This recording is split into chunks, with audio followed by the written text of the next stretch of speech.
அந்தமான் கடற்பகுதியில் குறைந்த காற்றழுத்த தாழ்வு பகுதி உருவாகுவதில் தாமதம் ஏற்பட்டிருப்பதாக வானிலை ஆய்வு மையம் தகவல் வெளியிட்டிருக்கிறது. விவரங்களை செய்தியாளர் மாணிக்கம் வழங்கிட கேட்கலாம். மாணிக்கம், வணக்கம். இது பற்றின கூடுதல் விவரங்கள். தெற்கு அந்தமான் மற்றும் அதனை ஒட்டிய பகுதிகளில் நிலவக்கூடிய வளிமண்டல சுழற்சி அடுத்த 24 மணி நேரத்துக்குள்ளாக குறைந்த காற்றழுத்த தாழ்வு பகுதியாக வலுவடையும் என்ற ஒரு அறிவிப்பை வானிலை ஆய்வும் கொடுத்திருக்கிறாங்க. இன்றைய தினம் குறைந்த காற்றழுத்த தாழ்வு பகுதி உருவாவதற்கான வாய்ப்பு இருப்பதாக நேற்றைய தினம் வானிலை ஆய்வு மையம் அறிவிப்பு வெளியிட்டிருந்தது. இந்த சூழல்ல இன்றிலிருந்து 24 மணி நேரத்துக்கு பிறகாக அதுக்குள்ளாக உருவாவதற்கான வாய்ப்பு இருப்பதாக சொல்லப்பட்டிருக்கு. அதாவது இந்த குறைந்த காற்றழுத்த தாழ்வு பகுதி உருவாவதில் ஒரு தாமதம் ஏற்பட்டிருப்பதாகவும் தற்போதைய தகவல் படி வானிலை ஆய்வு மையம் வெளியிட்டிருக்காங்க.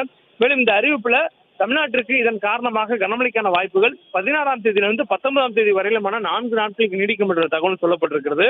அதே போல இந்த உருவாக இருக்கக்கூடிய குறைந்த காற்றழுத்த தாழ்வு பகுதி அது உருவானதிலிருந்து அதற்கடுத்த 48 மணி நேரத்துல தமிழ்நாட்டின் கடலோர பகுதியில் நோக்கி நகரும் எனவும் அது நகர்ந்து வரக்கூடிய நேரங்களில் அதோடைய வலுப்பெறக்கூடிய வாய்ப்புகள் இருப்பதாகவும் சொல்லப்பட்டிருக்கிறது. தற்போதைய சூழல் ஆழ்ந்த காற்றழுத்த தாழ்வு பகுதி என்ற அளவில் அது வலுவடைவதற்கான வாய்ப்பு இருப்பதாகவும் அதற்கு அடுத்த நிலையான காற்றழுத்த தாழ்வு மண்டலம் என்ற நிலையை எட்டுவதற்கான சாத்தியக்கூறுகள் இருப்பதனால தொடர்ந்து அதனை கண்காணித்து வருவதாகவும் வானிலை ஆய்வு குறிப்பிட்டிருக்கிறாங்க.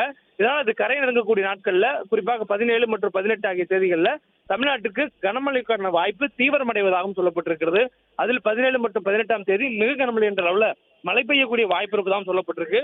குறிப்பா இந்த குறைந்த காற்றழுத்த தாழ்வு பகுதியுடைய காரணமாக நமக்கு தமிழ்நாட்டுல வடகடலோர மாவட்டங்கள், டெல்டா மாவட்டங்கள்ல மழைக்கான வாய்ப்பு அதிகமாக இருப்பதாகவும் சொல்லப்பட்டிருக்கிறது.